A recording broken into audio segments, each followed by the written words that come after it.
Today, I am joined by 4 experts in the fields of personal growth to discuss a topic that affects us all: self-sabotage. Self-sabotage happens when we choose behaviors that seem helpful at the time, but they're actually harmful to us and sometimes others, especially when repeated. Stick around as we dissect this intricate topic so we can become aware and then choose the people, places, and things that lead us to fulfillment. I'm Erin Donley. I'm Michelle Huerta.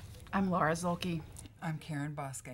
I'm Tashi Rana. And this is Reveal What's Real.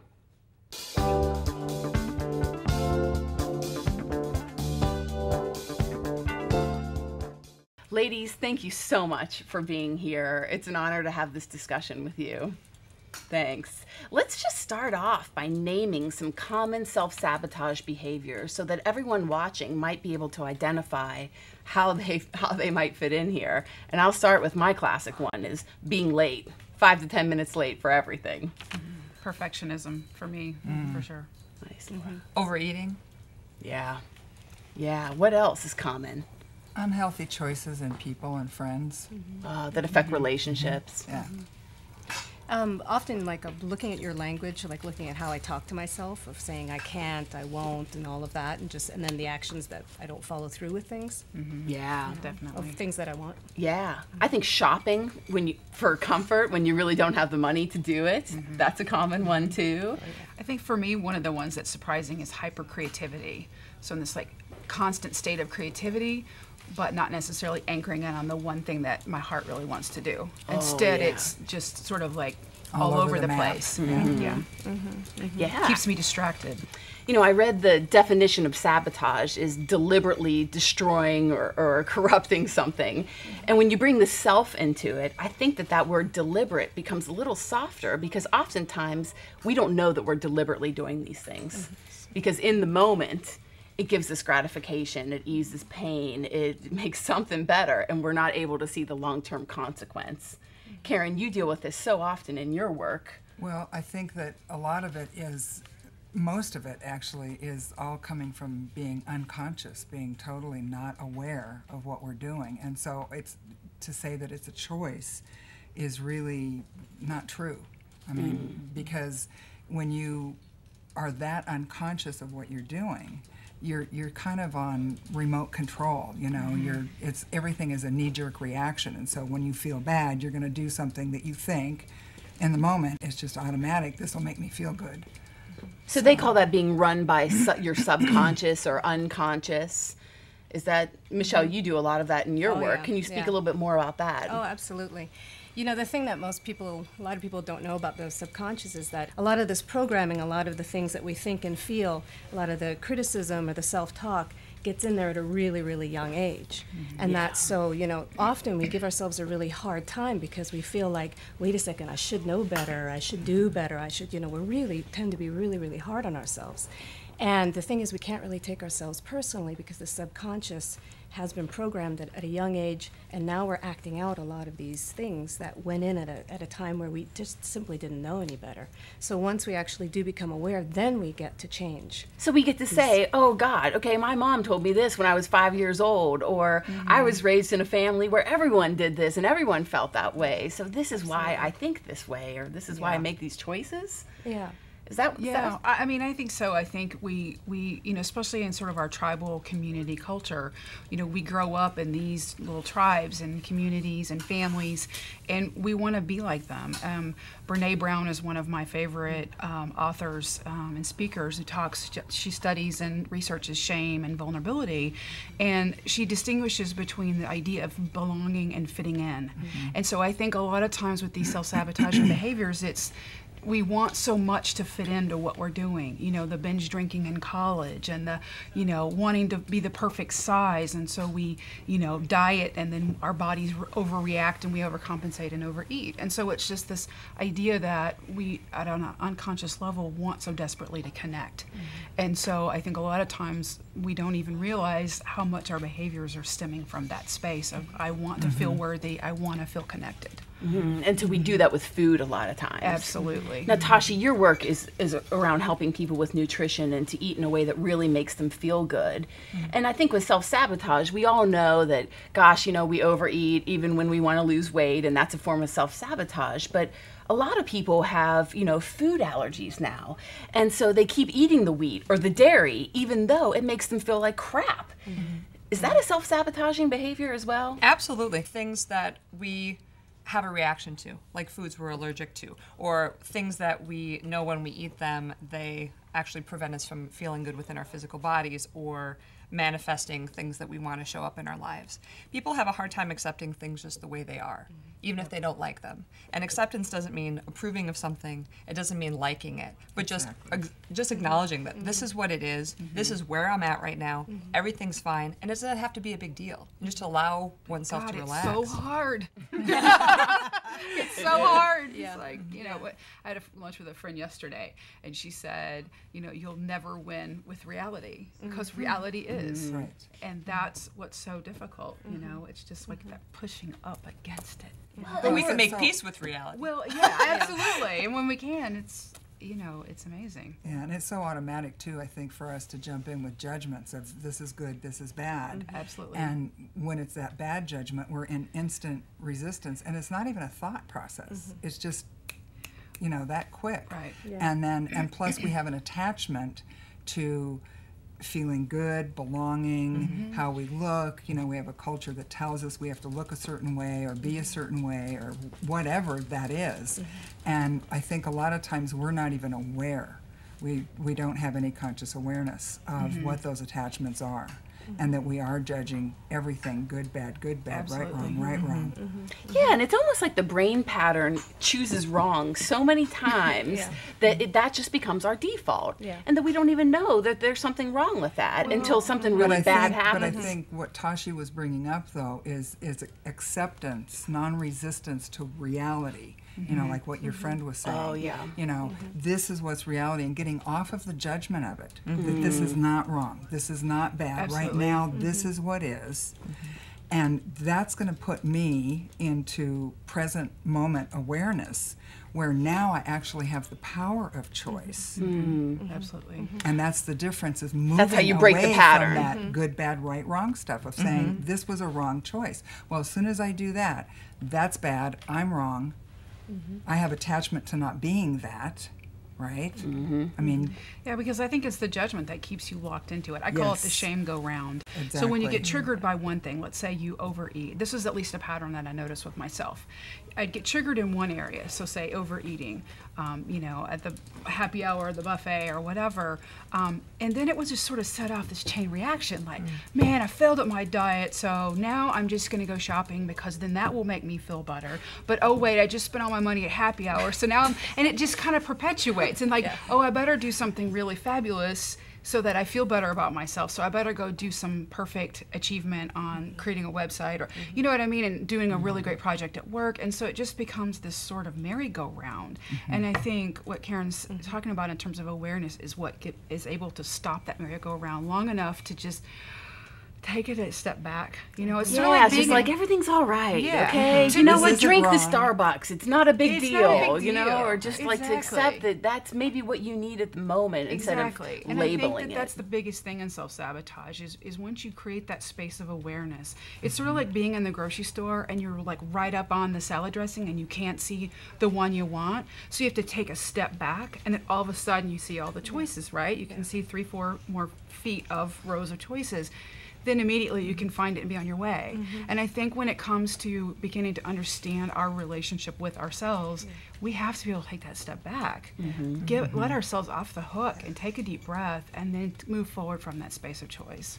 And Laura, what you're saying also, I love that. And Erin, what you were talking about earlier about patterns, we really, if we can shift our perspective and that then, our action following that shift, that's how we really create these changes and get out of self-sabotage. Because, within our brain, actually, this has been scientifically proven that thought or beliefs are just photons of light held in an electromagnetic field. So we really actually do have in our brain, these neural pathways of behavior and of thought or, of perspective that just, it's firing a certain way along a groove track that it's done over and over again. So really, when we understand that on a certain level, we can kind of give ourselves, get ourselves off the hook a little bit, not take ourselves so personally in some of our behaviors, because they are simple. They're habits and they're patterns. They are. And then once we become aware of that, then we actually have, that conscious choice to eat differently, to choose differently, to think differently, to feel differently.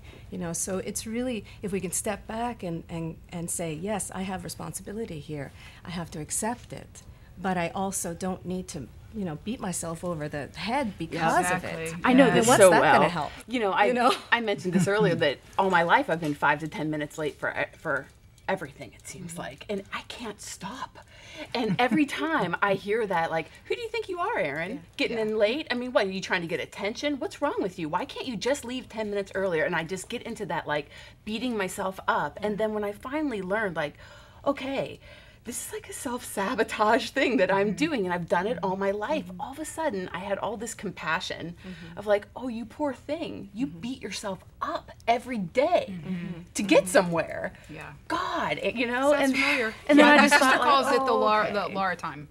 15 minutes, Laura time. Laura time, So they start telling me like way earlier when I need to be there. Yeah. We understand this one well. And this We have the happens word with to 15. procrastination too. Yeah. Procrastination is one of the most common self-sabotage techniques, especially I know you do a lot of work with people in their careers with helping them to write books or helping them to set up their business, and I do the same. And yeah, so that procrastination piece is almost like what we want in that moment is more important than actually finishing something. I think procrastination is directly tied to perfectionism. I think people who are really, really hard on themselves and have a really, loud inner critic are really, it's like a delay, it's a delayment. So if I don't do this thing, then I don't have to, I don't have the chance of messing up because it's never finished.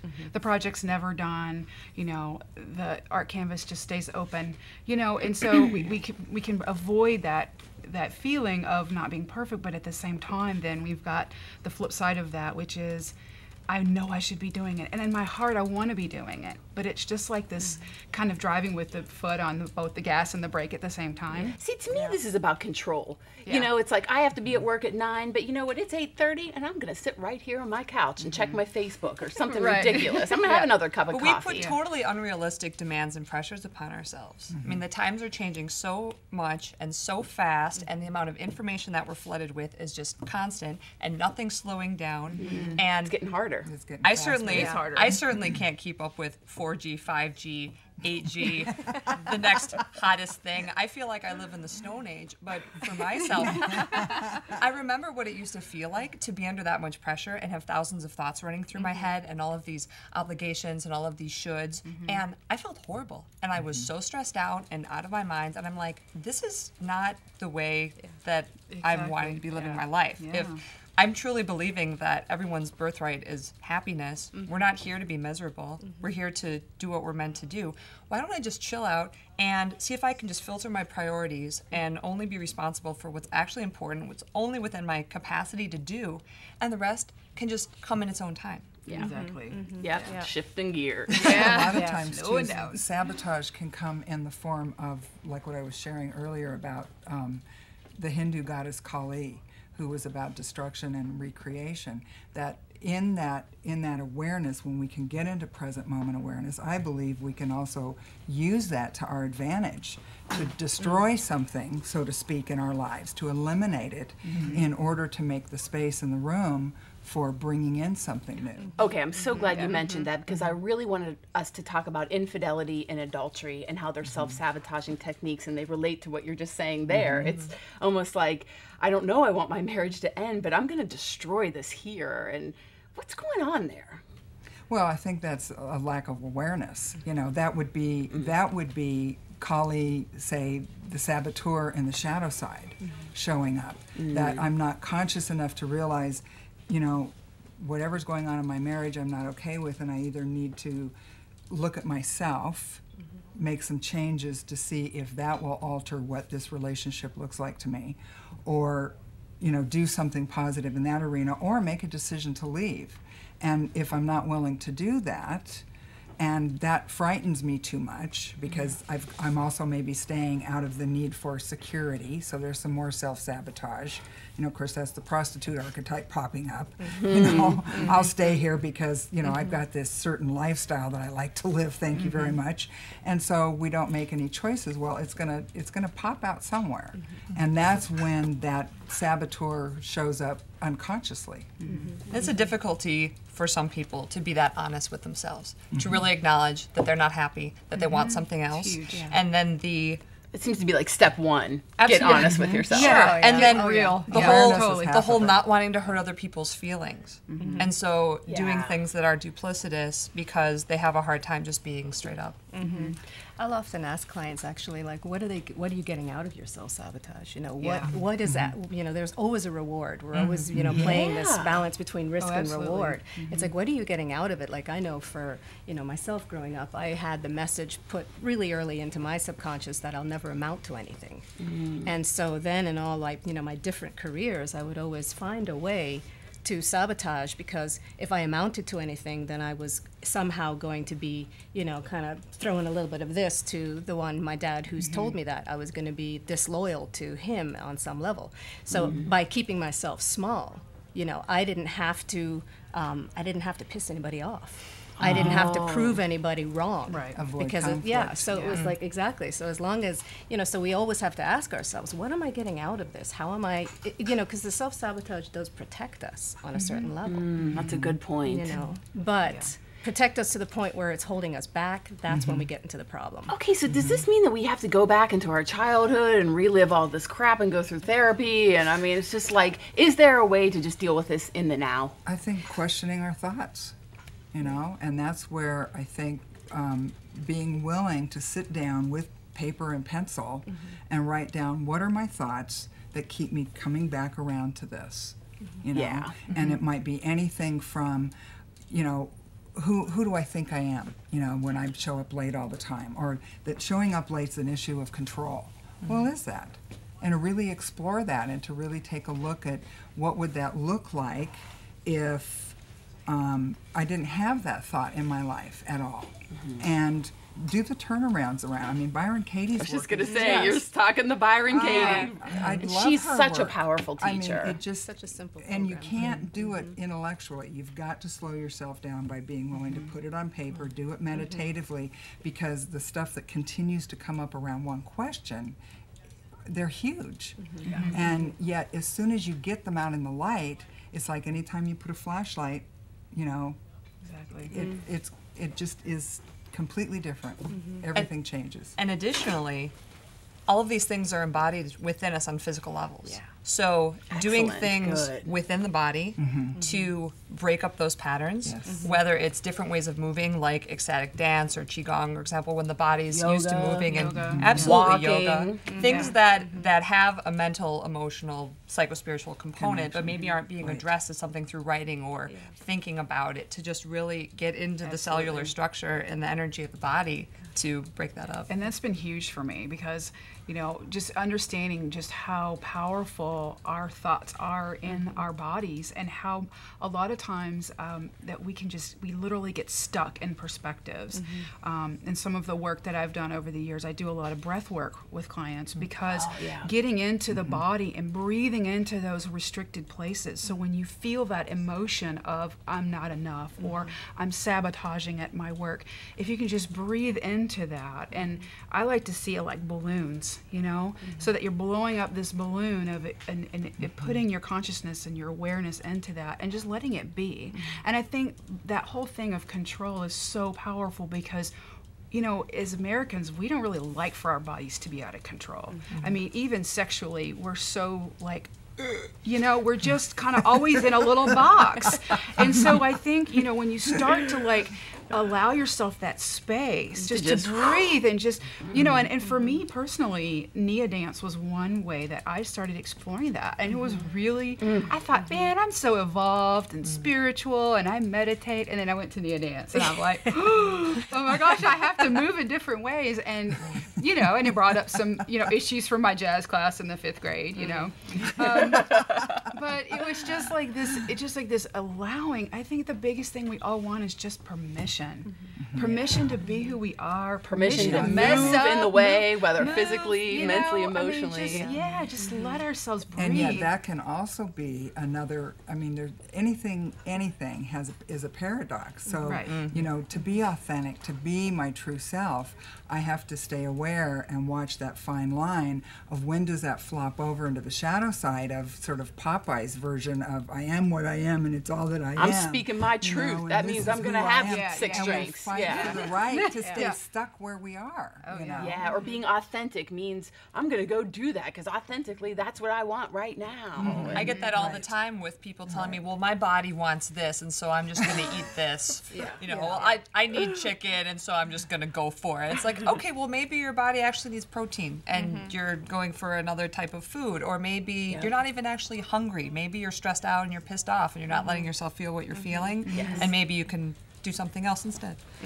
I really want to bring something to the table here about how we self-sabotage at work in the workplace. And the owner of New Renaissance Bookshop, Jamie Potter, you know, we had someone leave at one time and he said to me, Erin, I've seen this over the years. He said, the soul wants to move on, and it doesn't really make sense that it wants to move on. So the mind dives in, and it starts screwing up everything. He said, you know, it starts saying, you know what? I don't really like these people who I work with, and I can't stand these customers, and this is total, you know, this is really, and so the mind justifies so that it can match what the soul wants to do. And I think so many people self-sabotage to get out of jobs in that way, and they don't even realize it. And that same thing happens in relationships and friendships and Yeah, well, it's all coming from that unconscious place of not getting ourselves into this moment right now. And being willing to say, you know, first of all, can I question myself? What am I thinking right now? You know, the thoughts that are always moving us until I get into this moment right now and I pay attention. What am I thinking? Oh, well, is that even true? Well, and I think it's not just thinking. I think sometimes, at least for me, I think too much. I need to get into my body and feel. And a lot of the work that I do with people is helping them come back home to their bodies. Because I think, you know, if we're not really aware of ourselves, then we are living from here to here. Well, that's what I mean, you know, is get out of the thinking, is to question that thought. Right. And when I get into present moment, I Right. get into my body. I have to I have to be in my body to be in present moment. And you're right.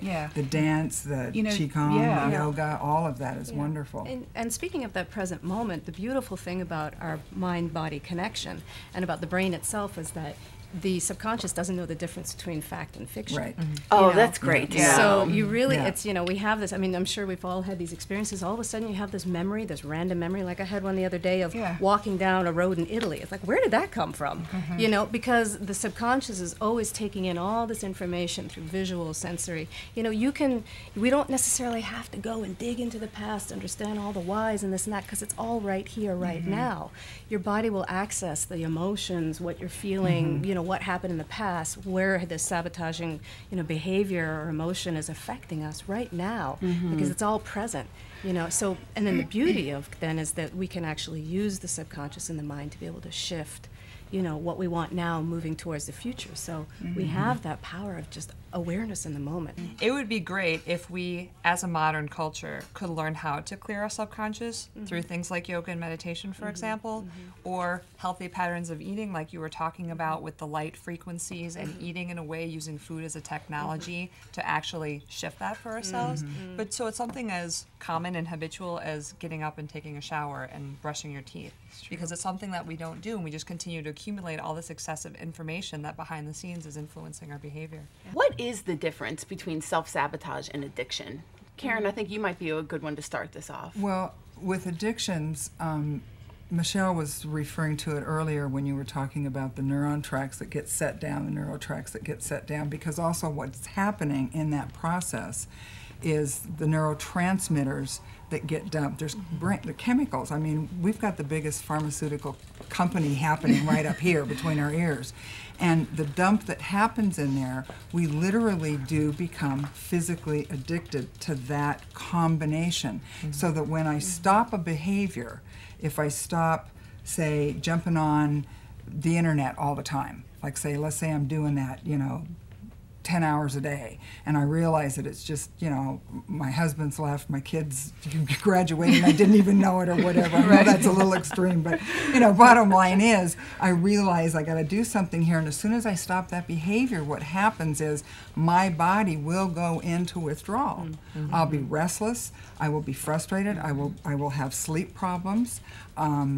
Everything. I mean, they have done tests, they've done all kinds of scientific research around this and proven that it may be lighter than, say, a heroin addiction withdrawal, but it's still withdrawal. Yeah. And that's going to be different than the self-sabotage that, and it can, all addictions are self-sabotage. It's medicating the pain, I think, of listening to all that compulsive thinking that we do, which in itself is an addiction.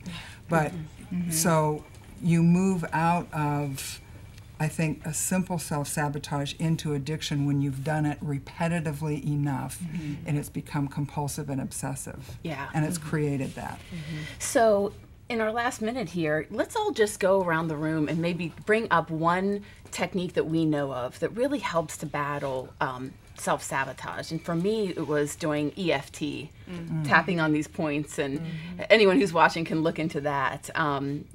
Michelle, Psyche. Oh yeah, Psyche is extremely powerful to be able to get into that subconscious and using whole brain postures and be able to integrate the left and the right hemisphere and actually get in and rewrite some of that, similar to a computer. Our mind is the ultimate computer. Yeah. You know, to be able to rewrite some of those pathways. And that's the rewrite work you those do. Beliefs. Yes, that's one of the tools. Yep. Karen. Energy medicine, healing, touch, and Reiki are awesome. Yoga. But I really do believe in the simple meditative work of Byron Katie. Yes. Questioning our thoughts. And you have a turning weekly them group around. that meets on Byron Katie, right? Or Well, every I once in a have while? Random 1 to 2 times a week that's just free and open to the public. Perfect. Yeah. Tashi. Long, deep breathing. Whenever we change our brainwave patterns, either by slowing down the breath or speeding up the breath, we're totally shifting our condition, and we have our body and our breath with us all the time. Laura, real Yeah, quick. same. Breathing, moving, getting into your body. Tai Chi's great. Just starting to connect with your body and listen to its rhythm and let it be your guide, I think is really, really powerful. Ladies, this has been phenomenal. Thank you so much for joining me, and I hope anyone who's listening today can tune in and just kind of take one step in the walk of awareness and see where it leads them so that they could be not only who they want to be, but a role model for others as we all evolve. Thank you. Thank you. Thank you. Erin. Mhm.